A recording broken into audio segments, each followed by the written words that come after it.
जी हिंद हमारे प्यारे छोटे भाई और बहनों, आप सभी भाभी थे आपको का डीएलएड के नंबर 1 यूट्यूब चैनल एजुकेशन 24/7 में आप सभी का स्वागत है। दोस्तों, मैं इस वीडियो में आप सभी को यूपी डीएलएड सेकंड सेमेस्टर में एग्जाम से पहले आपको गणित के पेपर के लिए दोस्तों यहाँ पे गेस्ट पेपर आप लोग को देने वाला हूँ। मोस्ट इंपॉर्टेंट क्वेश्चन आप लोग को यहाँ पे देने वाला हूँ। जैसे आपके एग्जाम में क्वेश्चन पूछे जाते हैं सेम वैसे ही मैंने यहाँ पे क्वेश्चन बनाया हुआ है और आप लोग को सारे क्वेश्चन एक एक करके सॉल्व कराने वाला हूँ। उसके बाद से यह पीडीएफ भी मैं आप लोग को दे दूँ। उससे पहले मैं आप लोग को बता दूँ कि इससे पहले जब सेकंड सेमेस्टर का 19 बैच के सेकंड सेमेस्टर का जब एग्जाम हुआ था नवंबर में, उस समय भी मैंने आप लोग को 4 गेस्ट पेपर दिए थे। जिन लोगों ने देखा था वीडियो उनको पता होगा, जो लोग मुझसे उस समय जुड़े थे। उसमें से 25 नंबरों में से मैथ के आपके लगभग 20 नंबर के क्वेश्चन डायरेक्ट अपने 4 गेस्ट पेपर से आए हुए थे। इसीलिए फिर से इस बार बहुत सारे ऐसे हमारे प्यारे छोटे भाई बहन थे जो कि लगातार कह रहे थे सर एक बार और गेस्ट पेपर बनाइए, और इस बार जो है कम से कम इस बार 25 में 25 तो हमारे क्वेश्चन फंसने चाहिए। तो इसलिए दोस्तों मैं इस बार आप लोग को लगभग 4 से 5 गेस्ट पेपर आप लोग को दूंगा। डेली करके दिन भर में 1-2 गेस्ट पेपर आप लोग को प्रोवाइड कराता रहूंगा। और हो सकता है कि गेस्ट पेपर मैं आप लोग को प्रोवाइड न करा पाऊं वीडियो बना करके, मगर टेलीग्राम ग्रुप में मैं गेस्ट पेपर को आप लोग के साथ शेयर कर दूंगा। और इस वीडियो को जैसे ही मैं आप लोग को पढ़ा के कंप्लीट करूंगा तो इस पीडीएफ को अपने टेलीग्राम ग्रुप में मैं आप लोग को शेयर कर दूंगा। अगर आप टेलीग्राम ग्रुप से नहीं ज्वाइन हुए हैं तो इस वीडियो के डिस्क्रिप्शन में उसका लिंक है, आप वहां से ज्वाइन हो सकते हैं और इस पीडीएफ को पा सकते हैं। और एग्जाम से पहले आप एक बार जरूर इसको एक बार जरूर से जरूर देख के जाइएगा। यह मेरा दावा है। आपका बैक लगना तो दूर दोस्तों, आप आराम से लगभग 20+ नंबर आप पा सकते हो एग्जाम में। 25 में 20+ पाने का दावा मैं करता हूं, क्योंकि मैं इतनी सावधानी से यह गेस्ट पेपर मैं आप लोग को प्रोवाइड करा रहा हूं और बना रहा हूं कि यह समझिएगा कि यहीं से आपके सवाल आपके एग्जाम में फंसने वाले हैं। तो बाकी समय आपका न गंवाते हुए, आपका एग्जाम भी बहुत जल्द होने वाला है। और आज हिंदी दिवस है, तो आप सभी को हिंदी दिवस की बहुत ढेर सारी शुभकामनाएं। और आइए हम लोग स्टार्ट करते हैं अपने क्वेश्चन की तरफ से। यह आपका अपना पहला गेस्ट पेपर है दोस्तों मैथ का। और सबसे पहले हम लोग वस्तुनिष्ठ प्रश्न के तरफ चलते हैं। जैसे आपका पेपर होता है सेम मैंने इसको बनाया गेस्ट पेपर के तौर पे। तो सबसे पहला क्वेश्चन यहाँ पे दोस्तों कह रहा है कि √2 और उसके बाद √4, √0.4, √0.2 में परिमेय संख्या है। आप सभी जानते हैं इसमें सबसे आसान क्वेश्चन पूछा गया, एकदम हलवा है। परिमेय संख्या क्या होता है? सबसे पहले यहीं पे देख लीजिए, √4 है। जब इसको √4 को जब अंडर हटाएंगे तो 2 हो जाएगा, यानी कि परिमेय संख्या क्या हो जाएगी? 2 हो जाएगी। तो आंख मूंद के यहां पे ऑप्शन नंबर ए पे मारिए, एकदम हलवा क्वेश्चन है। ठीक है, इसको आप लोग को ध्यान में रखना है। दूसरे क्वेश्चन में कह रहा है कि 33.328 में अंक 2 का स्थानीय मान क्या होगा? तो आप सभी जानते हैं अंक 2 का स्थानीय मान 0.2 होता है। तो इसमें ऑप्शन नंबर में देखिए कौन सा है। ऑप्शन नंबर आपका डी सही हो जाएगा, तो आप डी पे आप तुरंत चले जाइएगा। उसके बाद से अगले क्वेश्चन पे आते हैं। यहां अगला क्वेश्चन कह रहा है कि तीसरे नंबर में 2 पे पावर x + 1 बराबर 16, तो x का मान क्या होगा? यानी कि इतने बराबर 16 है, तो यहाँ पे x का मान क्या होगा? तो सबसे पहले इसको सॉल्व करके मैं बता दूं। 2 पे पावर, ठीक है, 2 पे पावर अगर यहाँ पे 3 रखते हैं, x के जगह पे 3 और यहाँ पे 1 रखेंगे, तो यहाँ पे ज्वाइंट कर देंगे तो 3 1 4 हो जाएगा। 2 पे पावर कितना हो जाएगा? 4, यानी कि 2 × 2 × 2 × 2, 2 दूनी 4, 4 दूनी 8 दूनी 16, यानी कि आपका x का मान कितना हो जाएगा? आपका 3 हो जाएगा। ऑप्शन नंबर सी आपका राइट आंसर हो जाएगा।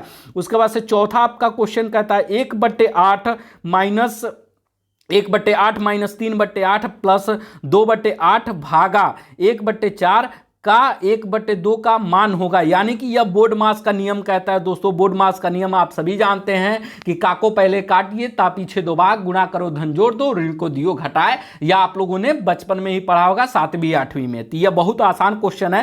तो इसको सबसे पहले का वाला हम लोग सॉल्व करेंगे, उसके बाद से भागा देंगे, उसके बाद से जोड़ लेंगे, फिर लास्ट में घटा देंगे। ठीक है, तो इसका राइट जो आंसर हो जाएगा दोस्तों, जब हम इसको करेंगे तो इसका राइट आंसर हो जाएगा 7/4। आपका ऑप्शन नंबर बी आपका यहाँ पे सही हो जाएगा।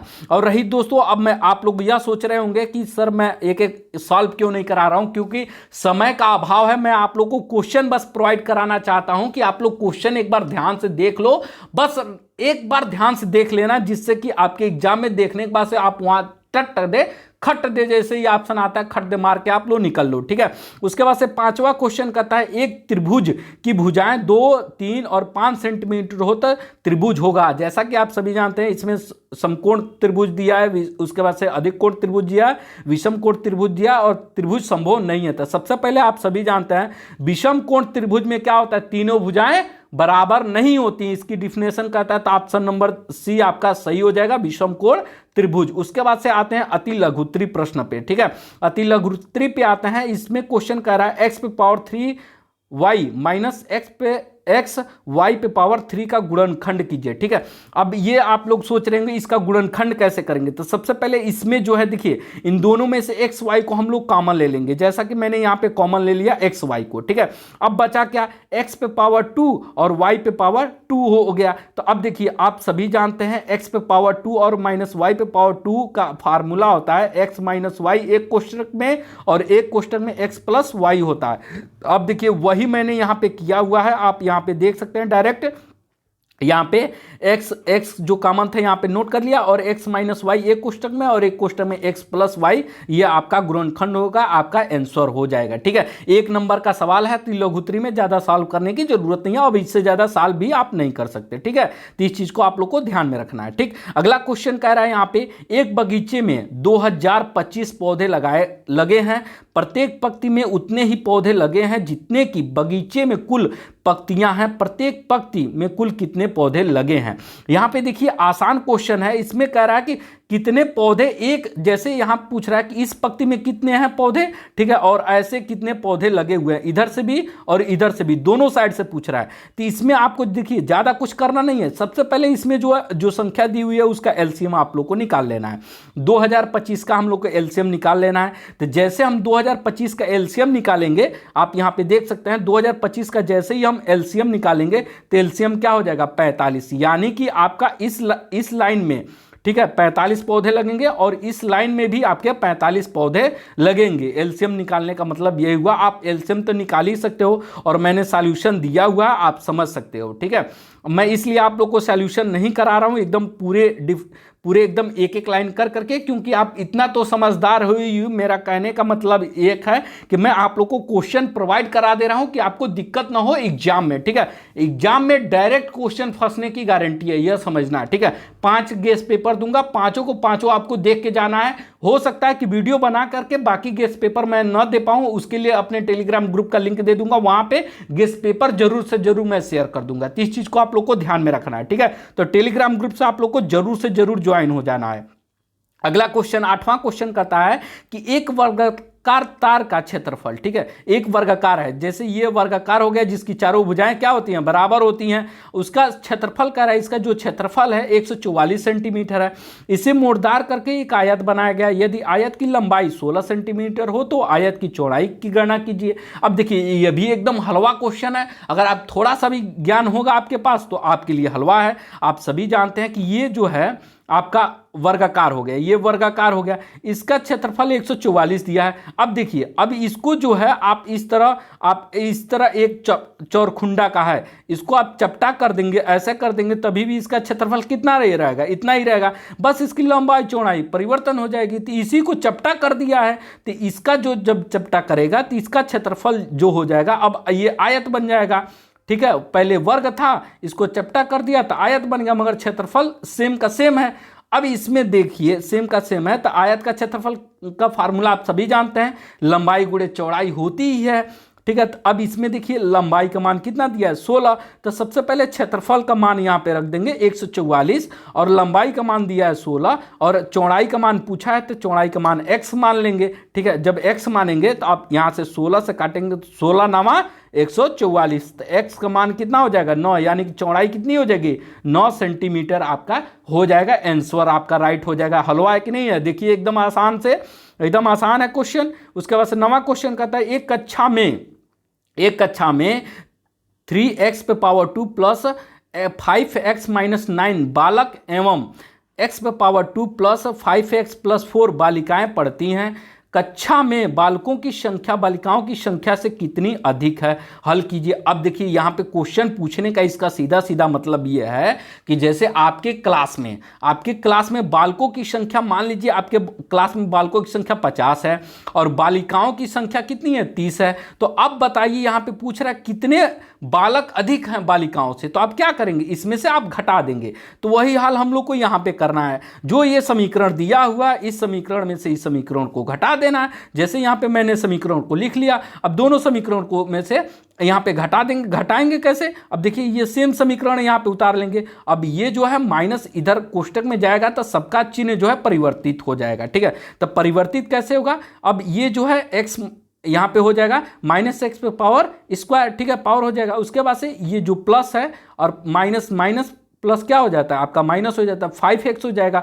और यहाँ पे भी प्लस है तो यहाँ पे भी माइनस हो जाएगा, क्योंकि माइनस प्लस माइनस हो जाता है तो यहाँ 4 हो जाएगा। अब देखिए अब यहाँ पे 5x से 5x काट देंगे, क्योंकि ये माइनस में ये प्लस में है। अगर घटाएंगे, सीधी सी बात आप समझिए, अगर घटाते हैं यानी कि मान लीजिए +5 में से -5 आप क्या करेंगे, घटाएंगे ना, तो घटाएंगे तो क्या हो जाएगा, 0 हो जाएगा। वैसे इसे में इसको काट देंगे, ठीक। अब इसको काटने के बाद से देखिए अब हम लोग को क्या करना है, अब जैसे ही हम लोग इसको काटे तो उसके बाद से हम लोग को क्या करना है, अब यहाँ पे देखिए अब उसके बाद से जो संख्या दी हुई है उसको हम लोग को ऐड कर लेना है। अब ऐड कैसे करेंगे, यहाँ पे देखिए 3 पे पावर 2 है और यहाँ पे x - x पे पावर 2 है, ठीक है।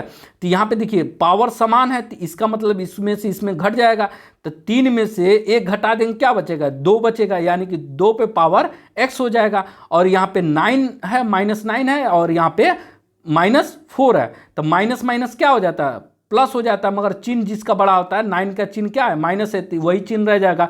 तो यानी कि 9 4 13 हो जाएगा और -13 हो जाएगा, यानी कि आपका आंसर हो जाएगा 2x पे पावर 2 -13 आपका राइट आंसर हो जाएगा, ठीक है। ये समीकरण का सवाल था, ठीक। उसके बाद से 10वां क्वेश्चन कहता है 3 5 x 9 11 का समांतर माध्य 7 हो तो x का मान बताइए। अब यहाँ पे समांतर माध्य का क्वेश्चन पूछ रहा है, तो आप सभी जानते हैं समांतर माध्य का जो फार्मूला होता है, समांतर माध्य कैसे निकालते हैं, समांतर माध्य बराबर कुल संख्या का योग बटे कुल संख्या। यानी कि सबसे पहले हम लोग को देखिए, सबसे पहले इसमें देखिए कितनी संख्या है, इसको पहले कौन कौन सी संख्या है, ठीक है, और कितनी संख्या है इसको हम लोग काउंट कर लेंगे। यहाँ पे समांतर माध्य क्या दिया है, 7 दिया, तो इसके जगह पे हम लोग 7 रख लेंगे, ठीक है। उसके बाद से कुल संख्या का योग यानी कि 3 5 x और 9 और 11 को यहाँ पे ऐड कर देंगे। सबको यहाँ पे ऐड कर दिया, आप लोग देख रहे हैं ऐड कर दिया कि नहीं कर दिया। ऐड करने के बाद से अब कितनी संख्या है, 1 2 3 4 5, 5 है तो नीचे 5 हो जाएंगी संख्याएं।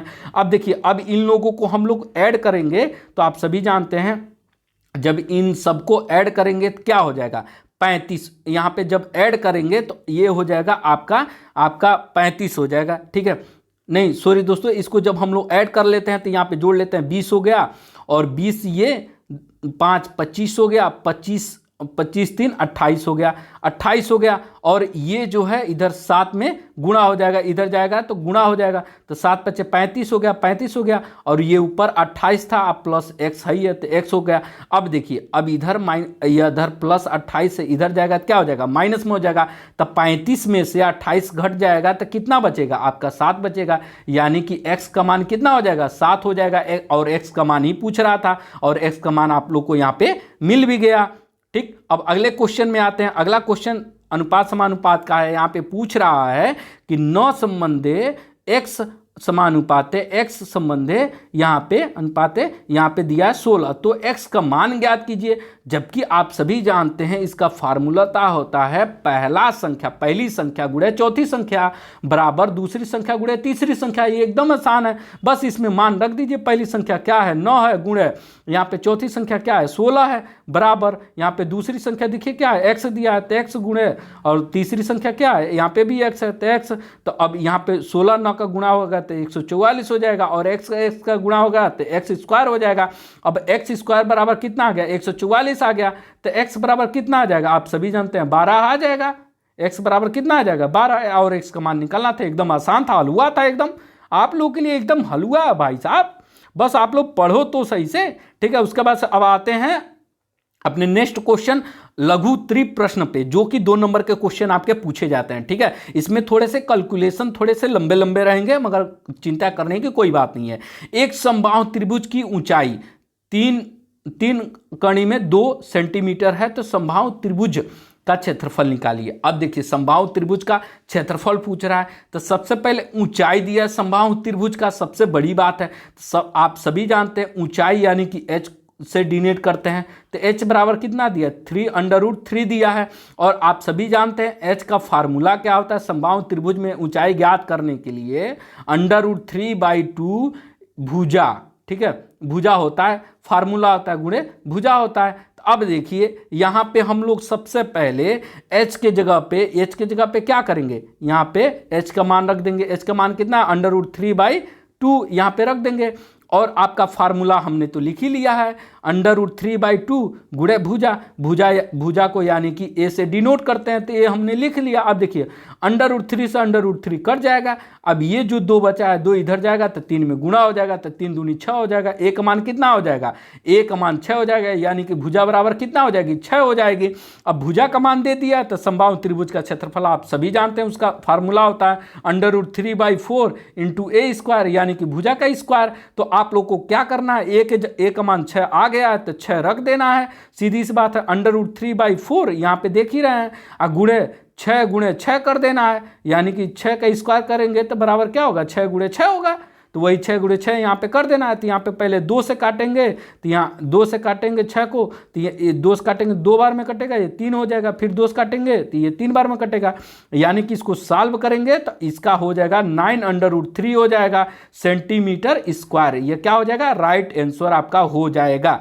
ठीक है, उसके बाद से आते हैं 13वें क्वेश्चन पे। 13वां क्वेश्चन तो एकदम हलवा है भाई साहब, 2 नंबर में एकदम हलवा क्वेश्चन दे दिया है, 1 लाइन का सवाल है, आप सभी देखेंगे तो। ठीक है, यहाँ पे देखिए, यहाँ पे सीधे सीधे कह रहा है x पे power 4 y minus x y पे पावर क्या दिया है 4, इसका गुणनखंड करने के लिए दे रहा है।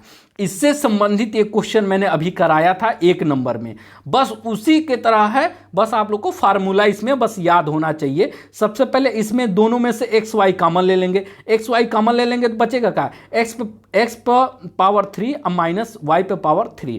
अब सभी आप जान गए होंगे कि अब क्या होता है, इसका एक फार्मूला होता है एक्स माइनस वाई, और दूसरे क्वेश्चन में x square plus y square अब प्लस एक्स वाई होता है। यह क्या हो जाएगा, ये फार्मूला होता है। तो सबसे पहले मैंने यहाँ पे क्या किया, एक्स वाई का मान यहाँ पे एक्स वाई यहाँ पे रख दिया, और इसका जो फार्मूला आता है वही यहाँ पे चिपका दिया है। इसका मतलब यही आपका क्या हो जाएगा, गुणनखंड हो जाएगा, यानी कि राइट आंसर हो जाएगा। देखिए 1 लाइन का तो सवाल है भाई साहब, उसमें भी आप लोग को समस्या है। कमेंट करके जरूर बताइएगा, अगर कोई दिक्कत हो रही है तो तुरंत आप कमेंट करके जरूर से जरूर बताइएगा।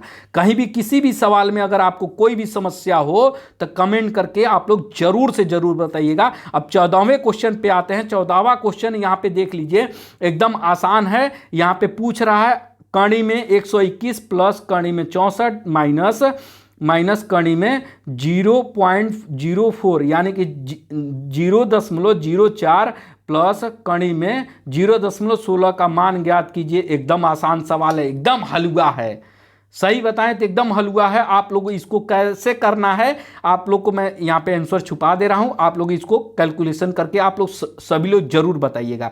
यहाँ पे देखिए, सबसे पहले कणी में 21 है तो इसका मान क्या होता है, 11 होता है। 11 का कणी में 21 है तो इसको बाहर निकालेंगे, क्या हो जाएगा 11 का, और 64 का क्या होता है 8 होता है। और कणी में आपका कणी में 0.04 है तो इसका क्या हो जाएगा 0.2 हो जाएगा, ठीक। और कणी में 0.16 है तो इसका क्या हो जाएगा 0.4 हो जाएगा। तो अब इन सभी को जोड़ देंगे, तो इन सभी को जोड़ेंगे तो आंसर क्या हो जाएगा। आप सभी इसको जोड़ करके सभी लोग जरूर से जरूर बताइएगा, कमेंट करके जरूर से जरूर बताइएगा आप लोग सभी लोग 14वें का आंसर। उसके बाद से 15वां क्वेश्चन कह रहा है एक काम 30 मजदूर 16 दिन में करते हैं तो 2 मजदूर इस काम को कितने दिन में करेंगे। यह आपका वर्क एंड टाइम का क्वेश्चन है, बहुत ही आसान सवाल है, आप सभी जानते हैं। इसमें से आप सभी में से बहुत सारे लोग, ये यूपी टेट में भी इसी तरह का क्वेश्चन पूछा जाता था, और सुपर टेट में भी इससे एक रिलेटेड क्वेश्चन आपके पूछा गया था 69,000 शिक्षक भर्ती में,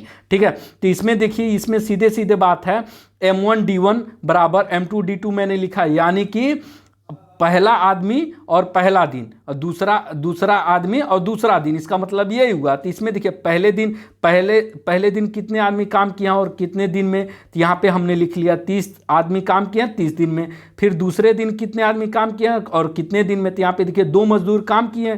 ठीक, यहाँ पे देखिए करेक्शन करना पड़ेगा, यहाँ पे ये 2 नहीं ये 12 है। ठीक है, इस चीज़ को आप लोग बना लीजिएगा एक बार। ठीक है, यह 12 है। ठीक है, तो दूसरे दिन क्या है, 12 मजदूर काम किए हैं कितने दिन में, यही नहीं पता है, तो हम लोग को एक्स का दूसरे मतलब कितने दिन में 12 मजदूर काम किए हैं, तो इसी को निकालना है। तो अब इसको निकालने के लिए कैलकुलेशन तो ये है, बस आप लोग को यहाँ पे क्या करना है, 16 30 का गुणा कर देना है बटे 12 से इसको काट देना है। जब काटेंगे तो यहाँ पे जब काटेंगे तो 40 दिन हो जाएगा। यहाँ पे जब इसको सॉल्व करेंगे तो क्या हो जाएगा, 40 दिन हो जाएगा। एकदम आसान है भाई साहब, इसमें कौन सी दिक्कत है। उसके बाद से देखिए 16वें क्वेश्चन पे आते हैं।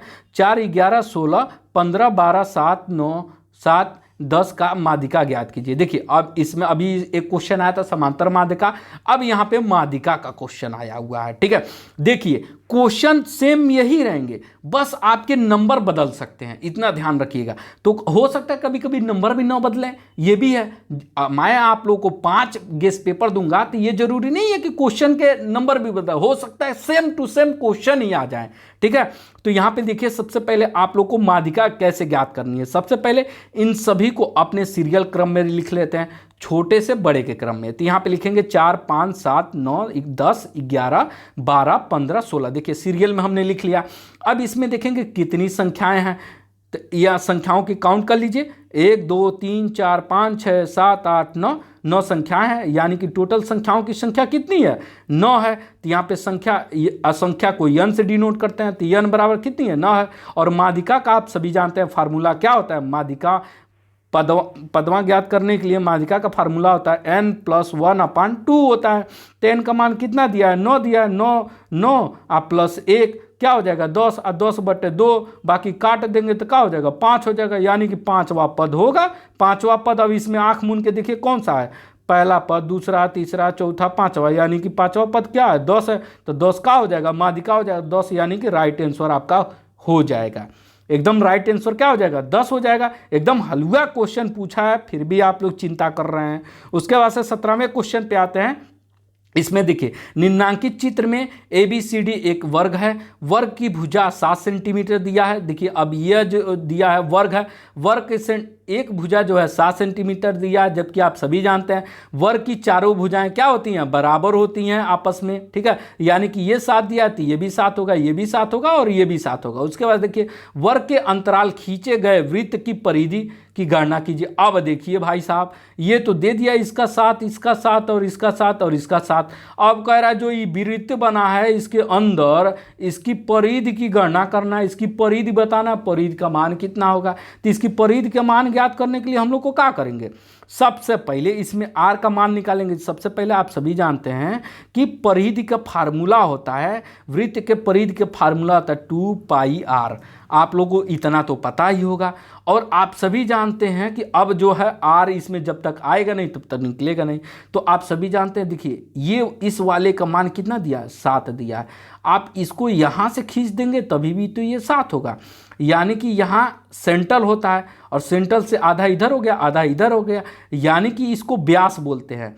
यानी कि त्रिज्या बराबर क्या होता है, त्रिज्या बराबर, त्रिज्या को r से डिनोट करते हैं, तो त्रिज्या बराबर क्या होता है, व्यास बटे 2, यानी कि 7/2 कर देंगे, इसका आधा। इतना ही तो r का मान है, ये समझिए। यहाँ से यहाँ ही तो r का मान है, तो 7/2 यानी कि इसके दुगुना है ये, तो 7/2 हो जाएगा। तो अब देखिए वही हम लोग को परिधि के फार्मूले में इसको हम लोग को रख देना है। 2πr होता है यह परिधि का फार्मूला, तो 2 गुणे 22/7। पाई का मान आप सभी जानते हैं 22/7 होता है और 7/2। अब देखिए 2 से 2 कट गया, 7 से 7 कट गया, यानी कि क्या बचा 22 बता, यानी कि आपका परिधि क्या हो जाएगा 22 सेंटीमीटर। राइट आंसर आपका हो जाएगा। एकदम आसान क्वेश्चन है।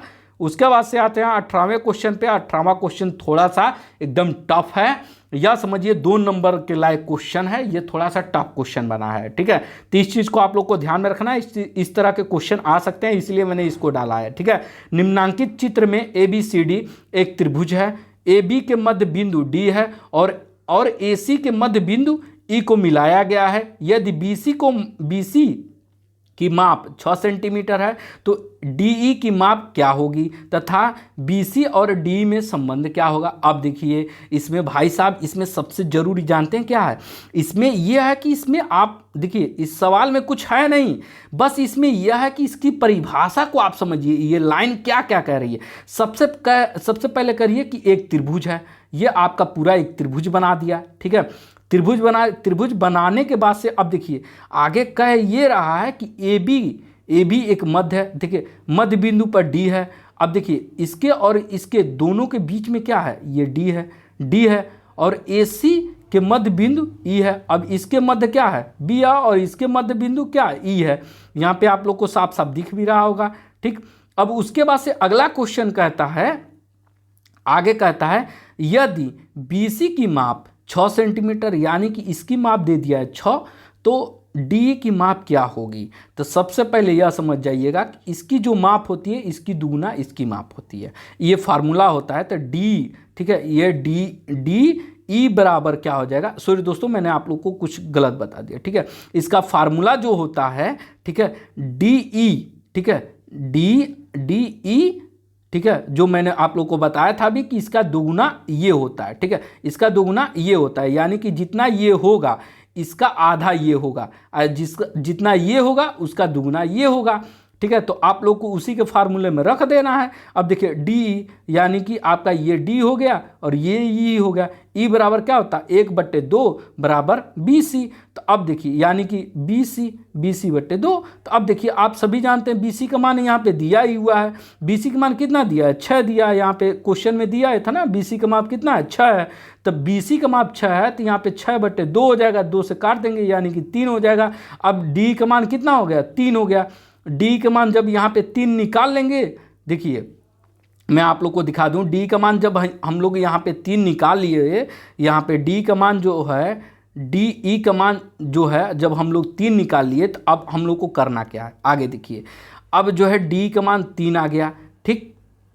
अब पूछ रहा है कि एक तो मान हो गया, D का पूछ रहा था। अब DE में संबंध क्या है, तो संबंध कैसे मैंने बताया था, BC बटे क्या लिख देंगे, DE। अब क्या संबंध होगा, BC/DE। ये थोड़ा सा क्वेश्चन जो है कंप्लीटेड क्वेश्चन है, ठीक है, ये थोड़ा सा टफ क्वेश्चन है क्योंकि ये आपको, ठीक है, यह क्वेश्चन आपको उलझा सकता है, ठीक है। इसकी परिभाषा जब पढ़ेंगे एक एक लाइन तो थोड़ा सा समय लगेगा, आपको समझने की जरूरत होगी, हो सकता है आपको समझ में भी ना आए, ठीक है। अगर आप अच्छा खासा मैथ आपका है तो ही आप इसको कर पाओगे, इतना समझ लीजिएगा, ठीक। अब आगे मैं आप लोग को बता दूं कि इस PDF को मैं अभी टेलीग्राम ग्रुप में अभी तुरंत मैं शेयर कर दे रहा हूं। आप इस वीडियो के डिस्क्रिप्शन में उसका लिंक है, आप वहां से टेलीग्राम ज्वाइन कर लीजिएगा अगर ज्वाइन नहीं किए होंगे तो। बाकी मैं यह गारंटी तो दे ही रहा हूं कि आपको 20 नंबर से कम आपको मेरे गेस्ट पेपर से नहीं फंसेंगे। आप लोग को 4 से 5 मैं गेस्ट पेपर आप लोग को दूंगा। अगर वीडियो बना के नहीं दे सकता तो मैं डायरेक्ट टेलीग्राम ग्रुप में आप लोग को हर PDF आप लोग को शेयर करता रहूंगा। तो टेलीग्राम ग्रुप से जुड़ना ना भूलिएगा और चैनल को सब्सक्राइब कर लीजिएगा और इस वीडियो को अपने हर एक भाई बहन के साथ जरूर से जरूर शेयर कीजिएगा, क्योंकि मैं आप लोग के लिए इतना मेहनत कर करके क्वेश्चन इकट्ठा कर रहा हूं और वो भी फ्री में आप लोग को क्वेश्चन दे रहा हूं। तो यह चीज़ समझ लीजिए, आपके ईमानदारी से, आपके ईमानदारी के लिए मैं आप लोग के साथ जुड़ा हूं कि आप लोग एग्जाम से पहले एक बार इसको जरूर से जरूर देख के जाइएगा और मैं गारंटी लेता हूं आप एग्जाम में बेहतर से बेहतर प्रदर्शन करके आएंगे, जैसे कि इससे पहले आप लोगों ने सेकंड सेमेस्टर में 19 बैच के बच्चों ने किया था, वैसे इस बार आप लोग करके आएंगे, ये मेरा दावा है। बाकी इस वीडियो को अपने सभी प्यारे भाई बहन के साथ शेयर जरूर कर दीजिए और कुछ ना समझ में आए तो कमेंट करके जरूर से जरूर बताइएगा। बाकी कोई और भी वीडियो बनाती है तो मैं आगे आप लोग को अपडेट कर दूंगा। बाकी इस वीडियो में दोस्तों इतना ही, अपना ख्याल रखिए और अपनी पढ़ाई करते रहिए। तब तक दोस्तों जय हिंद, वंदे मातरम।